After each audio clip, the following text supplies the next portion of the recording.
Amigos, ¿qué tal? Bienvenidos. Como cada semana es un gusto recibirlos aquí en Triángulo de Letras, el programa que transmitimos desde la librería Rosario Castellanos, hermoso marco, desde hace ya 4 temporadas que le agradecemos a usted, quien con sus comentarios nos permite ir modificando la emisión y mejorándola. El día de hoy vamos a llevar a cabo un programa en el que platicaremos acerca de vida, sí, pero vida envenenada, vida veneno, se llama el programa que el día de hoy llevaremos hasta sus hogares, y en él vamos a platicar acerca de novelas que tienen que ver efectivamente con un ambiente, digámoslo así, mortuorio, ominoso, oscuro, terrible y reflejante, que de alguna manera tiene que ver con el país, pero también con las vidas humanas. En principio me da mucho gusto saludar acá a Gene Beltrán, que nos acompaña el día de hoy. Muchísimas gracias, Gene, por Hola, estar con muchas gracias nosotros. por la invitación. Enrique Serna, Enrique, muchísimas gracias por estar nuevamente con nosotros. Encantado, gracias por tu invitación. Te agradecemos mucho, mi querido Enrique. Y Almadelia Murillo. Almadelia, muchísimas gracias por No, estar aquí. gracias a ti por invitarme. Miremos ahora semblanzas de lo que han hecho a lo largo de sus trayectorias y sus vidas los autores que el día de hoy aquí nos acompañan. Ahora regresamos, abrimos nuestra conversación, vamos a platicar de vida y de veneno. Originaria de Culiacán, Sinaloa, Genei Beltrán ha sido becaria de la Fundación para las Letras Mexicanas y ha obtenido el Premio Nacional de Ensayo Joven José Vasconcelos. Es autor de la novela Cartas Ajenas y el volumen de relatos Habla de lo que sabes. Además de los ensayos, El sueño no es un refugio, sino un arma y El biógrafo de su lector. Ha publicado crítica literaria en las revistas Nexos y Letras Libres, entre otras, además de en los suplementos Confabulario y El Ángel. Escritor reconocido dentro y fuera de nuestro país, Enrique Serna ha obtenido el Premio Mazatlán de Literatura, el Premio de Narrativa Colima y el Premio Antonín Artaud por sus novelas El seductor de la patria, Ángeles del abismo y La sangre erguida, respectivamente. Sus cuentos reunidos en los libros Amores de segunda mano, El orgasmógrafo y La ternura caníbal figuran en las principales antologías de narrativa. En el año 2003, Gabriel García Márquez lo incluyó en una antología de sus cuentistas mexicanos favoritos. Escritora de tiempo completo, Almadelia Murillo firma todos los sábados la columna sabatina Posmodernos y Jodidos en el diario digital Sin embargo MX. Colabora frecuentemente en la revista Soho, Edición México, y ha publicado un volumen de cuentos que lleva por título Damas de Casa. Tiene estudios en dramaturgia y actuación. Cualquier cadáver es la novela que Genei Beltrán nos presenta el día de hoy aquí en Triángulo de Letras, una novela ominosamente real, aunque parezca ficticia. Conozcamos un poco acerca de ella a través del fragmento que les hemos preparado. Ahora regresamos y le hacemos algunas preguntas a su autor. Soy editor. ¿Trabajas en una editorial? Ella lo mira en un plano de iguales. Su gesto le dice a Marby que el hecho de hallarse sujeta a la esclavitud metálica de la silla de ruedas no le ha atado nunca la autoestima al desánimo, ni mucho menos al temor. No es una editorial, es una oficina de gobierno. De hueva, te imaginarás. ¿No te gusta entonces? Me desagrada, como no tienes idea. La puerta se abre y él empuja la silla de ruedas. Es todo pura grilla. El elevador reemprende la marcha hacia abajo. Muy frustrante todo. ¿Y por qué no lo dejas? Están por llegar a la planta baja. Las cosas no son tan fáciles, querría responderle. No sabes por lo que he pasado estos últimos meses. Pero se calla. Y se calla porque en realidad querría, se da cuenta de inmediato, recuperar en esta joven a su hermana muerta hace bien poco. Gene, y ahora que conocemos un poco más acerca de cualquier cadáver, ¿quieres platicarnos de dónde abrevaste para crear esta historia que yo decía pareciera ficticia, infortunadamente es real? Cuéntanos, por favor. Diría que Cualquier cadáver es una novela que nace del miedo. En una ocasión estaba con mi hija, que en ese momento tenía 2 años, Y me hice la pregunta que yo creo muchos en este país se hacen: ¿qué pasaría si mi hija es secuestrada? Y ese fue el punto de partida de la creación del personaje de Marvy, quien tiene una visión muy dura de la existencia por una serie de infortunios que le han ocurrido, y el desastre mayor ocurre cuando su hijo es secuestrado y asesinado. El retrato que esto permite dar del entorno en el cual se mueve Marvy, pues habla de una ciudad y de una sociedad muy vulnerada, con una violencia imparable y al mismo tiempo con un fatalismo prácticamente ya inserto en la mentalidad de las personas. Es como si el miedo se hubiera convertido en una segunda forma de ver las cosas, en algo que en cierta forma paraliza y sobre todo también puede generar una sensación de indefensión. ¿Qué se hace ante eso? A mí me interesó en cualquier cadáver explorar psicológicamente al personaje. Bien. El personaje del padre es quien es observado en lo que le ocurre a partir de la situación tan terrible de su hijo. Y la forma de ver el personaje tiene que ver, creo yo, con la manera en la que la culpa surge en las víctimas. Es decir, Marvy se sentía obligado a proteger a su hijo. Al haber fallado en eso, él mismo se siente culpable de no haber estado a la altura de lo que se requería para mantenerlo a salvo.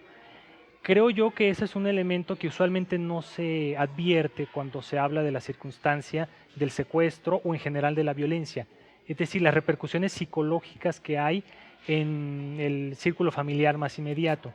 Bien. Porque no podemos pensar que la historia termina con una balacera o con un asesinato, sino que en realidad esto provoca transformaciones a veces no visibles desde fuera, pero muy profundas en la psicología de ciudadanos comunes y corrientes cuya vida se transforma definitivamente. Ciudadanos que quedan trastocados para siempre por el entorno de un país que, como lo sabemos, ha pasado por momentos ciertamente infaustos, y en ese sentido la novela más reciente de Enrique Serna, La doble vida de Jesús, resulta magistral, Enrique, porque estás reflejando a través de la vida de este Jesús que al principio es tan honrado con sus hijos, tan amable, tan contento, tan bien casado, y que de repente se enamora.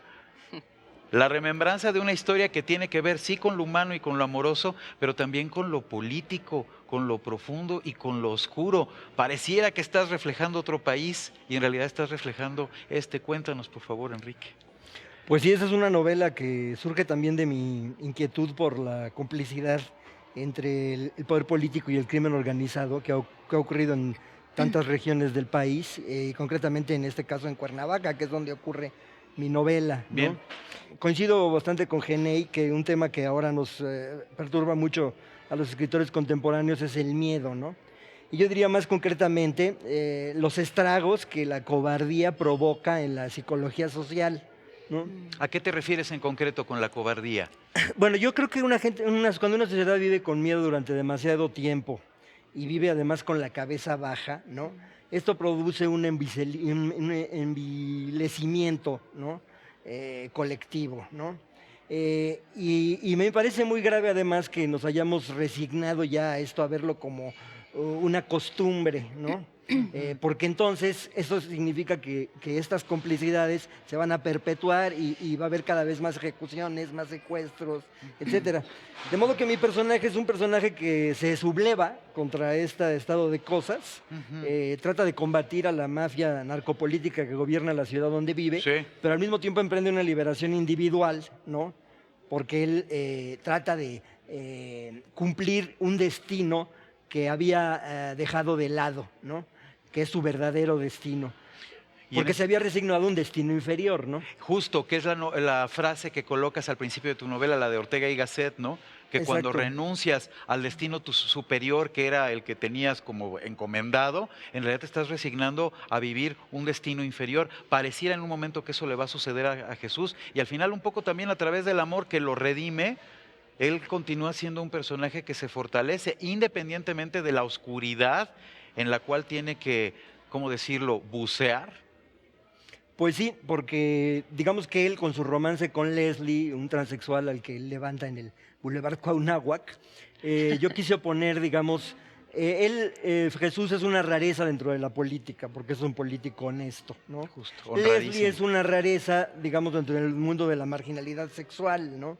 Y estos dos personajes anormales, ¿no? Que para la gente conservadora serían execrables, ¿no?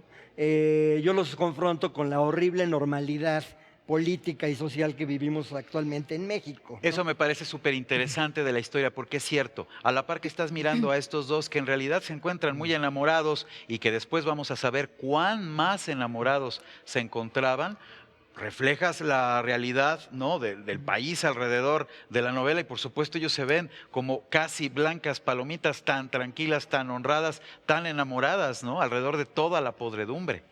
Así es, yo lo que traté fue de hacer un contraste, ¿no?, entre la moral cívica y la moral familiar o la moral privada, ¿no? Porque me parece que en México le damos demasiada importancia a la moral familiar, pero en cambio somos muy cínicos en materia de moral cívica, ¿no? Tienes toda la Recientemente hubo un caso, por ejemplo, de un jefe de la bancada panista a quien su partido le perdonó que recibiera moches por autorizar presupuestos de obras públicas, pero en cambio lo destituyeron cuando se descubrió que había estado en una fiesta con teiboleras, ¿no? Creo que debería ser exactamente al revés, ¿no? Los pecadillos, digamos, de la vida privada solo afectan a él y a su pareja, pero los de la vida pública afectan a millones de personas, ¿no? Muy cierto. Pero me parece que hay grupos, digamos, de linchamiento virtual que están pendientes de estas cosas, de husmeando en las sábanas de los demás, ¿no? Y en cambio nos parece perfectamente tolerable que un político se robe 30 millones cada vez que autoriza un presupuesto de obras públicas, ¿no? Sí, moral pública y moral familiar. La moral que de alguna manera se encuentra establecida en la novela de Almadelia Murillo, Las noches habitadas, en las que efectivamente conocemos de la vida acerca, vamos, partiendo de un edificio en el cual habitan personajes sui generis y una adolescente tan, ¿cómo decirlo?, adorable. Adorable y un poquito transgresora, ¿no? El tema es que yo creo que estamos muy perdidos en una especie de hipocresía civilizatoria donde todos estos discursos que nos hacen sumarnos a una causa social o a otras 20 han hecho como que dejemos nuestro lado animal que incluye el miedo, Bien.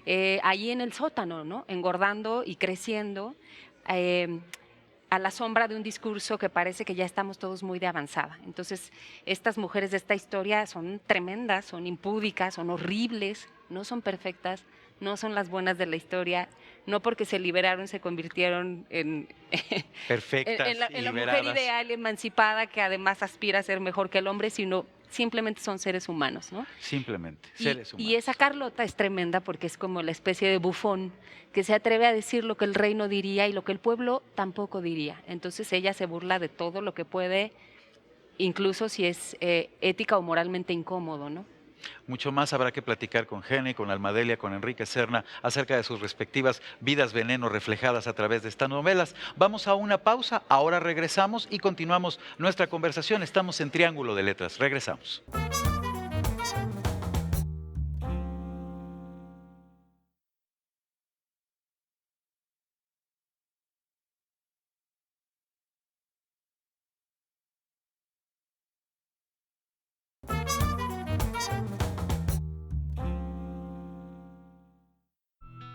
Me viene bien eso de quedarme a cuidar a la dictadora de Federica, porque todo apunta a que en casa hoy tendremos una pésima noche. Es así cuando mi papá llega de sus viajes y mi mamá le cae encima con sus reclamos. Cuanto más me acerco a la edad de mis padres, más los compadezco y menos los entiendo. Me cae. ¿Por qué se empeñan en seguir juntos si no pueden ni sostener una conversación? Eso de que lo hacen por mí es el pretexto cavernario más mamarracho de todos. ¿Yo qué? Ni modo que si se separan, a mí se me vaya a desplomar el mundo. Digo, tengo 16 años, no 4. Se supone que a esta edad mi psique está más o menos bien formada y puedo tolerar el divorcio sin entrar en una crisis de identidad. ahora conocemos un poco más acerca de Las noches habitadas, la novela que nos trae hasta aquí Almadelia Murillo, y queríamos platicar un poco más con ella acerca de, particularmente hay un personaje que me llama mucho la atención, porque a la par que es divertido, también resulta terriblemente dramática, su gesta.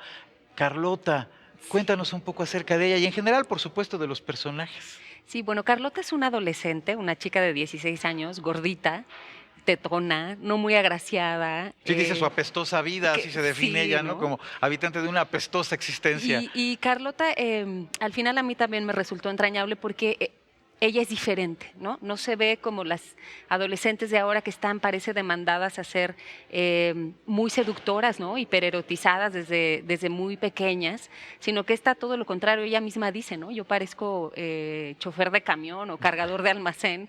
Sí, sí, sí, sí. Pero es una chica también brillante, refugiada en la literatura, en Shakespeare, que se vuelve el pivote de la novela porque es ella la que cuenta un poco la historia de las otras 3 mujeres, son 4 en total. Y esta Carlota, bueno, es además la que hace reír mucho a todo el mundo, ¿no? Pues a los lectores, en principio, en ese sentido me parece un personaje que considerarás entrañable, porque uno se va encariñando con los personajes. Tu Jesús Pastrana, Enrique, también en ese sentido resulta entrañable, a la par que con él estás reflejando la vida de quién sabe cuántos políticos, de quién sabe qué país que conozco. Te debes haber estado encariñando con él y con esta historia de amor tan particular que vive. Pues sí, yo siempre trato de tener una compenetración emocional con los personajes para que parezcan vivos de verdad, ¿no? Porque si no, no es posible darles vida, ¿no? Y en este caso, bueno, es un personaje que viene de una mentalidad muy conservadora, ¿no? Que precisamente por esa mentalidad se reprimió en la adolescencia de una relación homosexual que pudo haber tenido con un compañerito de la preparatoria que le gustaba, ¿no? Y a quien no se atrevió a defender de un linchamiento en el patio de recreo, Bien, ¿no? bien. Y esto es algo muy importante en la novela porque él en el presente tiene un proceso de expiación, ¿no? Trata de lavar esa culpa del pasado para limpiarse de ese acto de cobardía, ¿no? Por supuesto, y en ese sentido, de alguna manera, pues también uno se va compenetrando, me supongo, como creador con los personajes. ¿Fue tu caso también, Jenny? ¿Tú te fuiste, digámoslo así, encariñando con la historia de los personajes que estabas escribiendo? Yo diría que yo lo sufrí muchísimo. Bien. Acompañar la ordalía vital de Marvi para mí significó proyectar no solo una gran cantidad de miedos, sino también de posibles perversiones y de muchas vilezas que evidentemente están latentes en cualquier ser humano. Y creo que lo que a mí me pasó fue que esta novela, en un plano estrictamente personal, me sirvió para exorcizar muchísimos miedos y paranoias, de tal manera que creo que la visión pesimista que está en la novela representa básicamente un momento de mi vida, de finales de los 20 y principios de mis 30, y a partir de que la escribí logré liberarme o pasar a otra etapa, en primer término. Y por el otro lado creo que también está muy imbuido por un espíritu generacional. Creo que crecí y crecimos, quienes nacimos en los años 70, en una sociedad en la cual prácticamente parecía que no había horizontes, que no había un sentido de pertenencia a una comunidad nacional, que no había futuro, y que las circunstancias de ascensión social pasaban por la corrupción y por la trampa o por la violencia, y que por otro lado pues la vida del espíritu en una sociedad como esta está usualmente rechazada o estigmatizada. Corrupción y trampa, que es en general lo que puebla la novela La doble vida de Jesús de Enrique. Ahora vamos a platicar acerca de todo lo que tiene que ver con este ambiente ciertamente mortuorio, esta como especie de profecía que anuncia que alguien en cada una de las novelas va a morir, pero si les parece, primero veamos un fragmento acerca de la doble vida de Jesús y continuamos nuestra conversación. Abrió los ojos con el temor culposo de los borrachos. Y cuando por fin consiguió enfocar las imágenes pixeleadas por el vaho mental de la cruda, tardó un buen rato en hacer una composición del lugar. Al reconocer las cortinas de terciopelo rojo y la lámpara con motivos chinos, dedujo que estaba en el cuarto de Leslie. Gracias a Dios no había despertado en casa, Le hubiera horrorizado tener que pelear un segundo round con Remedios. La tenue luz del amanecer se filtraba con timidez por debajo de las cortinas. Ovillada como una gatita, Leslie dormía el sueño profundo de las hembras saciadas. Qué linda se veía así, limpia de maquillaje, inocente y lánguida, con el pecho desnudo y la tanga de lentejuela enredada en las pantorrillas. La dejaría dormir un buen rato. La pobre había bailado, reído y cogido hasta caer exhausta. Ahí está ya La doble vida de Jesús, grande novela de verdad para que ustedes la consigan cuanto antes, como a cuanto antes deben de conseguir Cualquier cadáver, Las noches habitadas. Estábamos comentando antes de irnos a este fragmento que presentamos ahora de la novela de Enrique, hay un ambiente mortuorio, ciertamente ominoso, presente en cada una de las historias. ¿Cómo cada uno de ustedes, como creadores, como los autores, lo asume? ¿Es algo que desde el principio se sabe o es algo que poco a poco va desembocando en la historia? Bueno, en tu caso, Enrique, es algo que ya estaba. Digo, si estás hablando de un político, ¿cómo no pensar en un ambiente que tuviera que ver con hechos oscuros, ominosos, corruptos, terribles? Así es, pero yo creo que mi novela no es tan pesimista, puesto que creo que hay políticos honestos todavía Como él, que por pueden dar ejemplo. ese tipo de batallas, ¿no? Bien. Lo digo porque mucha gente piensa que eso ya es imposible, que cualquier persona que interviene en política se corrompe automáticamente. Yo creo que no es así, ¿no? Y que es muy peligroso además pensar así, Bien. porque eso significaría que nos tenemos que quedar cruzados de brazos y que no se puede hacer nada por mejorar el país, ¿no? Entiendo, por supuesto. Enrique, ¿qué queda después de haber escrito La doble vida de Jesús? ¿Cómo entraste al texto y cómo al final concluiste? Bueno, esta es una novela negra, ¿no? Y es un género difícil porque exige sostener la atención durante todo el tiempo y combinar eso con la exploración psicológica de los personajes, ¿no? Claro. Yo traté de que la novela se sostuviera justamente por la personalidad de mi protagonista y la de Leslie, ¿no? Que es la coprotagonista, que es un personaje que se va cobrando importancia conforme avanza la novela, ¿no? Y otra cosa que es interesante es cómo poder introducir en esas historias un punto de vista irónico, ¿no? Que es lo que le puede dar un efecto de ambigüedad a la novela. Mi personaje tiene un parteaguas en su existencia en el momento en que él se atreve a vivir esta relación con Leslie. Sí, enamorarse, claro. Y como él viene de esa moral tan conservadora, pues creo que ahí hay un elemento cómico, ¿no? Que yo traté de deslizar en el texto, ¿no? Y esa fue una de las cosas que más me divirtieron de la novela, ¿no? Por supuesto. En ese sentido, Vida Veneno, creo que podríamos cerrar un capítulo que tiene que ver con eso, con una carga ciertamente oscura de cada uno de los personajes o de la historia que les toca vivir, pero que al final tiene como un resquicio, no sé si decir de luz, pero al final sí un resquicio ciertamente humano que abre la oportunidad a la esperanza. ¿Ustedes estarían de acuerdo con esto?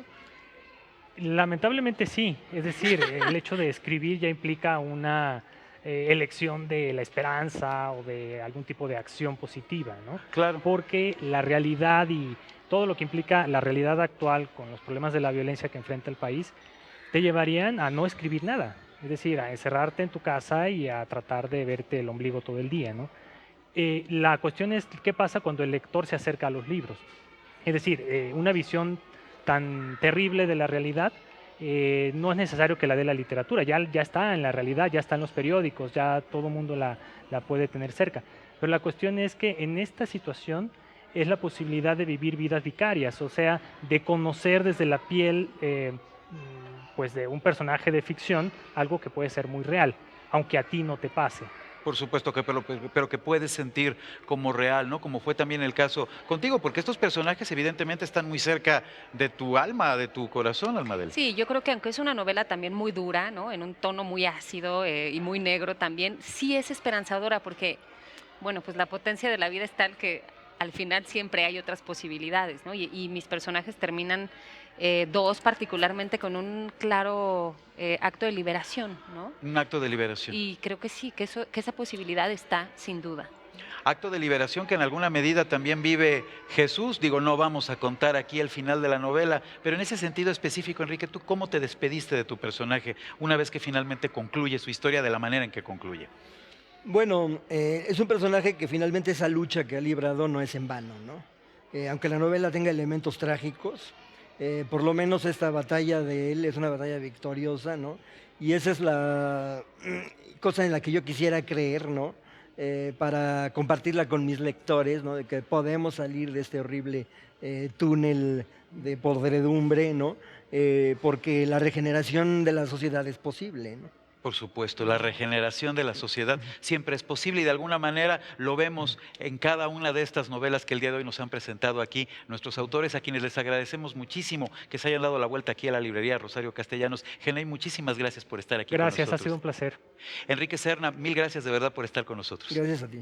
Almadelia Murillo, gracias. Y gracias otra vez. Amigos, pues por hoy es todo. Les agradecemos muchísimo el favor de su presencia, como agradecemos el favor del tiempo que nos han donado el día de hoy nuestros autores para estar aquí con nosotros. Nos miramos la semana entrante en un nuevo capítulo de Triángulo de Letras. Por hoy es todo, pero le pedimos a los autores que nos firmen los ejemplares que han traído para poderlos regalar a nuestros televidentes. Y como ya les mencionaba, aquí estaremos nuevamente la semana entrante platicando un poco más acerca de literatura, pero también un mucho más acerca de la vida. Por hoy es todo. Muchas gracias. Thank you.